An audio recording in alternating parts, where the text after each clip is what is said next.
मैं एक 26-27 साल की जवान औरत थी, लेकिन मेरे शौहर की उम्र मुझसे बहुत ज्यादा थी, इसलिए मुझे वो पसंद नहीं था। मेरा दिल उसके भतीजे पर आ गया, जो कि एक 16 साल का खूबसूरत लड़का था।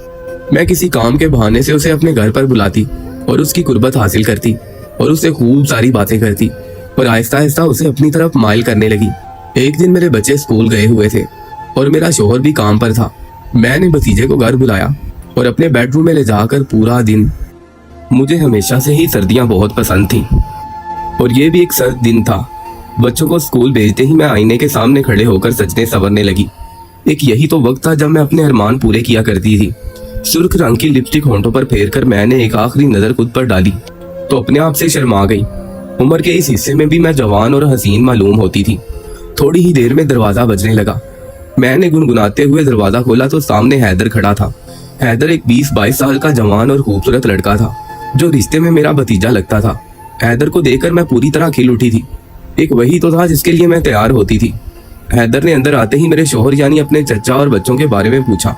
मैंने उसे बताया कि वो तो हमेशा की तरह सूरज निकलते ही काम पर निकल गया और बच्चे भी स्कूल जा चुके हैं, जबकि छोटे दोनों सो रहे हैं। ये सुनते ही हैदर के लबों पर मुस्कुराहट आ गई और उसने फौरन मुझे अपने बाजुओं में पकड़ लिया और अपनी शिद्दतें बखेरने लगा। उसका साथ पाकर मैं भी खुद को बहुत मुकम्मल महसूस किया करती थी और उस वक्त भी मैं उसके बाजुओं में अपनी खुशी से झूल रही थी। पिछले 1 साल से मैं और वो एक ऐसे ताल्लुक में थे जिसका अगर जमाने को इल्म हो जाता तो रुसवाई हमारा मुकद्दर बन जाती, लेकिन मुझे और मेरे भतीजे को इस बात का बिल्कुल भी एहसास नहीं था। हम दोनों को यही लगता था कि ये बात कभी चार दीवारी से बाहर नहीं निकल सकती, लेकिन जिस तरह सच ज्यादा दिनों तक चुप नहीं सकता, उसी तरह गुनाह भी बहुत जल्द इंसान के सामने आ जाते हैं। मेरी जिनसी ख्वाहिशात ने मुझे बेचैन कर रखा था। मैं बस अपने अरमान पूरे करना चाहती थी। मेरे दिल में जो जज्बात और एहसासात थे उन्हें सिर्फ वही समझ सकता था, क्योंकि मेरे शौहर को तो मेरे जज्बात का अंदाजा ही नहीं था। वो सुबह को निकलता और शाम को घर वापस आता, उसका हाल बेहाल होता। उसे देखकर मुझे अजीब सी खौफ का एहसास होता। जब भी वो घर से बाहर जाता और फिर घर वापस लौटता, उसके कपड़े बिल्कुल गंदे होते, यहाँ तक कि मिट्टी उसके बालों में चांदी की तरह चमकती। बढ़ती हुई उम्र और निकलता हुआ पेट देखकर मुझे बहुत खौफ होती थी। वो इस कदर थका हुआ होता कि बिस्तर पर गिरते ही सो जाता। अलबत्ता सोने से पहले वो एक बड़ी रकम मेरे हाथ पर रख दिया करता था। ऐसे में मेरा भतीजा मेरे लिए ताज़ा हवा के किसी झोंके की तरह था, जिसने 1 साल पहले मेरी तरफ मोहब्बत का पहला कदम बढ़ाया था और मेरे दिल की बंजर जमीन पर हमेशा के लिए मोहब्बत की बारिश बरसा दी थी। मैं चाहकर भी खुद को उसकी तरफ बढ़ने से रोक नहीं सकती थी। मोहब्बत का ये सिलसिला शुरू हुआ तो फिर हम दोनों ने भी पलटकर कुछ नहीं देखा। हम दोनों को इस बात का एहसास न हुआ कि हम किस दलदल में धंसते चले जा रहे हैं। भतीजे के साथ गुजारे कुछ घंटे मुझे जवान कर दिया करते थे और मैं इन्हीं लम्हों की कैद में बाकी का वक्त गुजारा करती थी। लेकिन मुझे क्या खबर थी कि जिंदगी में कैसा बदलाव आने वाला है। देखते ही देखते सब कुछ राख हो जाएगा और इन सब में मेरा अपना ही कसूर है। मेरी कहानी हर उस औरत के लिए एक सबक है जो अपनी जिनसी ख्वाहिशात के लिए गलत रास्तों का इंतखाब करती हैं। मेरा नाम किरण है। मैं सिर्फ 16 साल की थी जब मेरे माँ बाप ने मेरी शादी अकरम से करवा दी। अकरम मुझसे उम्र में बहुत ज्यादा बड़ा था, लेकिन उसकी कमाई बहुत अच्छी थी। उसका अपना बिजनेस था। वो जो भी कमाता मुझे ला कर देता।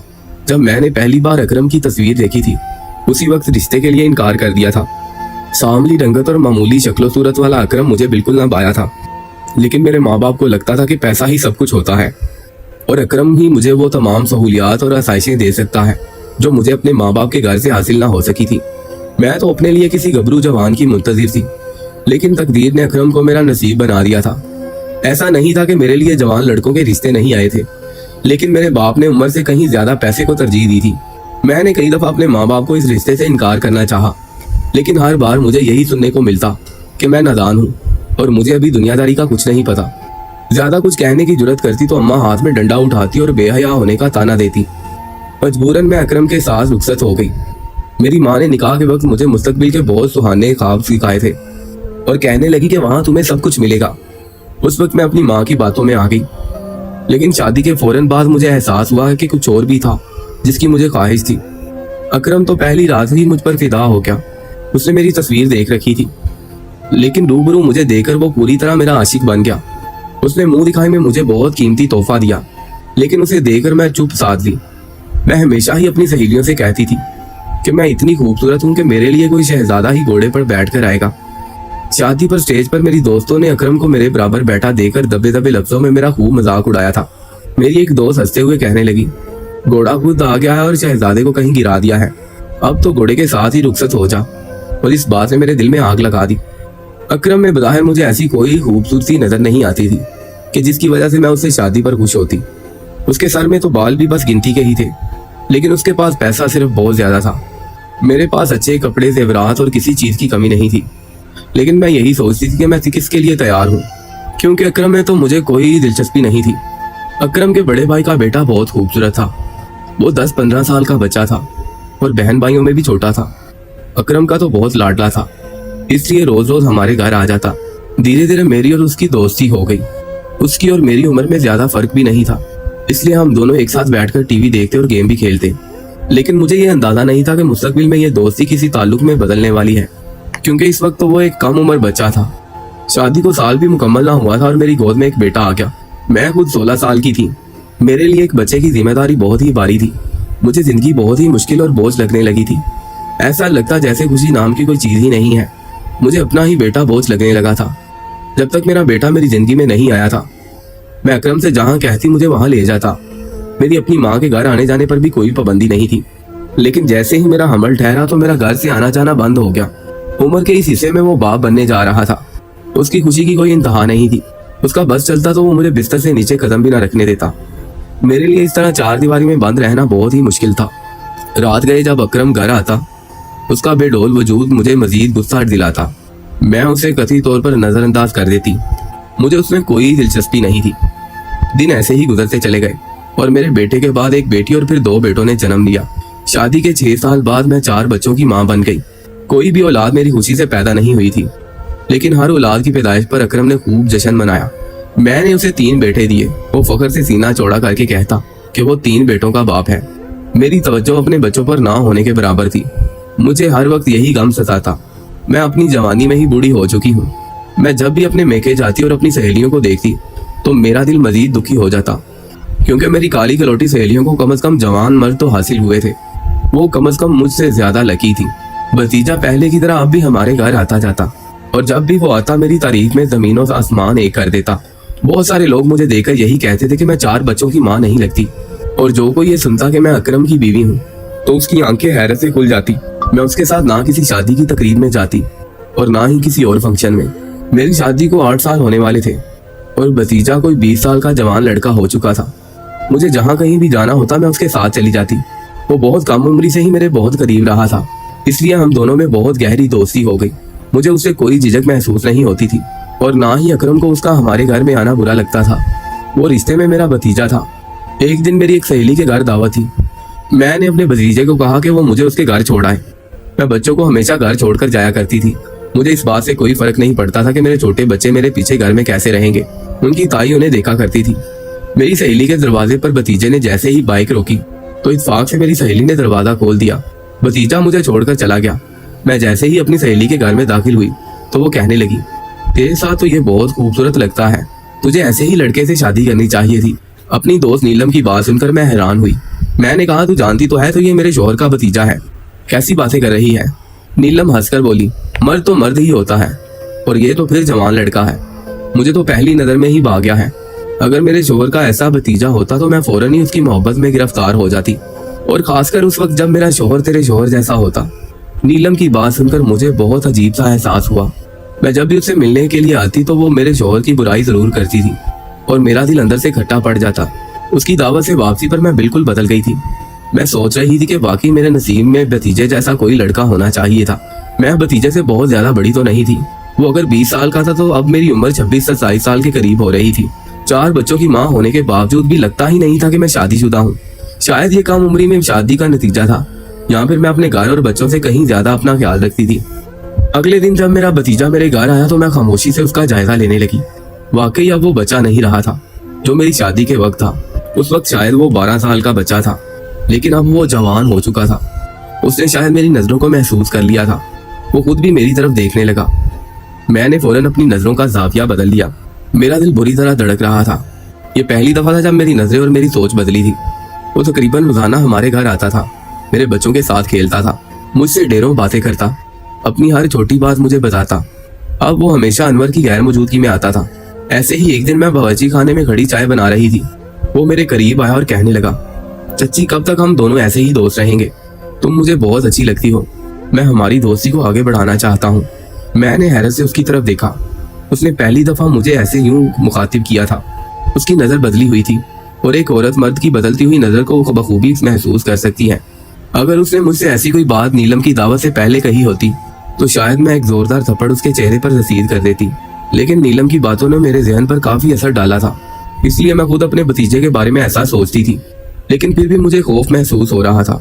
वो अनवर का भतीजा था और कहीं ना कहीं मुझे ये डर था कि कहीं अकरम ने मेरी वफा को चेक करने के लिए तो अपने भतीजे को नहीं बेचा, क्योंकि अकरम और उसका भतीजा दोनों ही एक दूसरे से बहुत मोहब्बत करते थे।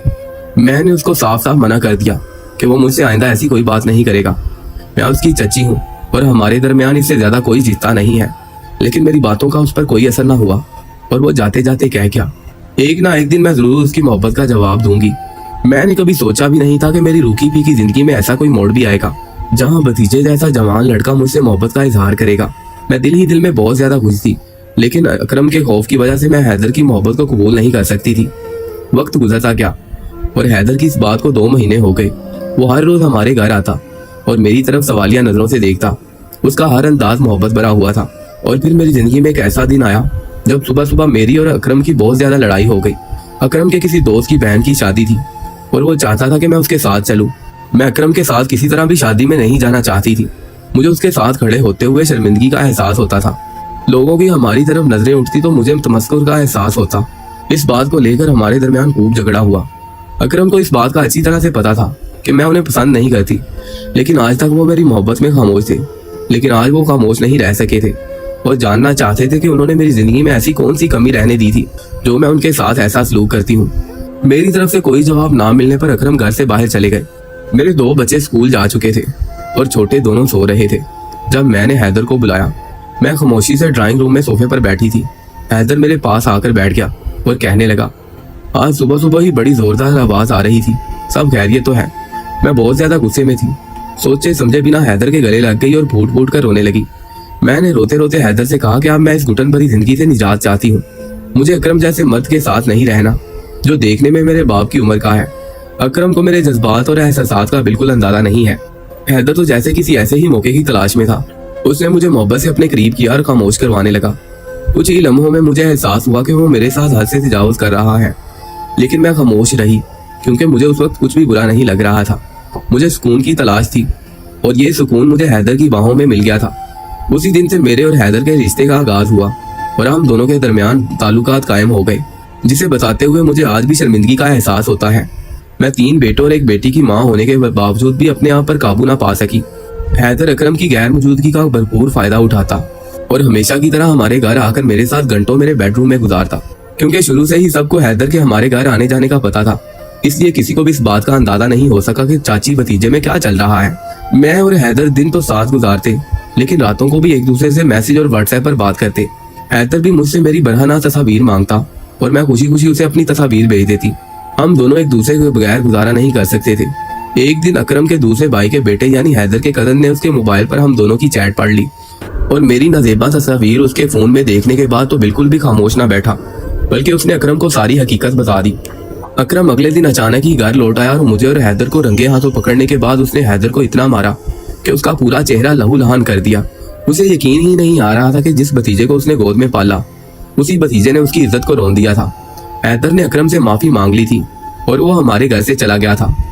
अकरम ने मेरे मुंह पर थूक दिया और कहने लगा, तुझ जैसी औरत से मेरा कोई वास्ता नहीं है, मैं तुझे सिर्फ अपने बच्चों की वजह से इस घर में रख रहा हूँ। अकरम की इस हरकत ने मेरे दिल में उसके खिलाफ नफरत भर दी। मेरे लिए हैदर के बगैर रहना मुश्किल हो गया था और हैदर अपने चाचा की वजह से मुझे छोड़कर चला गया था। मैं दिन रात एक अंधे की आग में जल रही थी। एक दिन मैंने हैदर को फोन मिलाया और उससे कहा कि मैं उसके बगैर नहीं रह सकती। अगर वो अकरम को खत्म कर दे तो हम दोनों एक हो जाएंगे। मेरे पास अकरम का बहुत पैसा मौजूद है, हम कोई नया कारोबार शुरू करेंगे। हैदर को मेरी आदत हो चुकी थी और उसके पास भी पैसा नहीं था। अकरम की शिकायत पर हैदर के बाप और भाइयों ने भी उसे बहुत मारा था, इसलिए उसे भी अकरम से बदला लेना था। वो फौरन ही मेरी बात मान गया और उसने अपने एक दोस्त के साथ मिलकर सुबह सवेरे अकरम को खत्म कर दिया और पीछे कोई सबूत ना छोड़ा। मुझे एहसास ही नहीं था कि मैंने खुद अपने बच्चों को यतीम कर दिया। मुझे तो इस बात की खुशी थी कि अब मैं आज़ादी के साथ हैदर से ताल्लुक कायम कर सकती हूँ, लेकिन मेरे सारे ख्वाब मिट्टी में मिल गए। जैसे ही अकरम के कत्ल की तफ्तीश शुरू हुई तो पुलिस वालों ने सबके ही मोबाइल फोन और बयान लेने शुरू कर दिए। अकरम के दूसरे भाइयों ने हैदर के खिलाफ बयान दिया और बताया कि काफी अरसे से अकरम और हैदर के दरमियान झगड़ा चल रहा था। पुलिस वालों ने अपनी कार्रवाई मुकम्मल की और हैदर के खिलाफ सारे सबूत सामने आ गए और साथ ही ये बात भी खुल गई कि अकरम के कत्ल में मैं भी बराबर की हिस्सादार थी। हैदर, उसका दोस्त और मैं, हम तीनों ही जेल की सलाखों के पीछे हैं। मेरे बच्चे यतीम हो चुके हैं, बल्कि अपनी माँ से भी हाथ धो चुके हैं। उन्हें उनकी नानी ले गई और जाते जाते हमेशा के लिए मुझसे अपना ताल्लुक भी खत्म कर गई। मैं नहीं जानती कि मुझे अदालत से क्या सजा मिलेगी, लेकिन मैंने अपने लिए जिंदगी भर की सजा खुद लिख दी है। मेरा और हैदर का कसूर बराबर का है, लेकिन जमाना हमेशा औरत को बुरा कहता है कि एक औरत ने हवस पूरी करने के लिए अपने शौहर को खत्म कर दिया। मुझे इस नहज पर पहुंचाने वाली कहीं ना कहीं मेरी दोस्त नीलम भी है, जो हर मुलाकात में मेरे शौहर को नीचा दिखाती, और जिम्मेदार मेरे माँ बाप भी हैं, जिन्होंने रिश्ते के वक्त मेरी एक ना सुनी। लेकिन आखिर में इस माशरे के लिए कसूरवार सिर्फ औरत है। आप लोग मुझे बताएं कि क्या एक औरत को अपना हक हासिल नहीं होना चाहिए कि वो अपनी जिंदगी के साथ को अपनी मर्जी से चुन सके, ताकि आगे उसकी जिंदगी में कभी कोई दूसरा मर्द जगह ना बना सके, उसे कभी किसी हैदर के कंधे की जरूरत ना पड़े। कमेंट बॉक्स में अपनी राय जरूर दीजिएगा।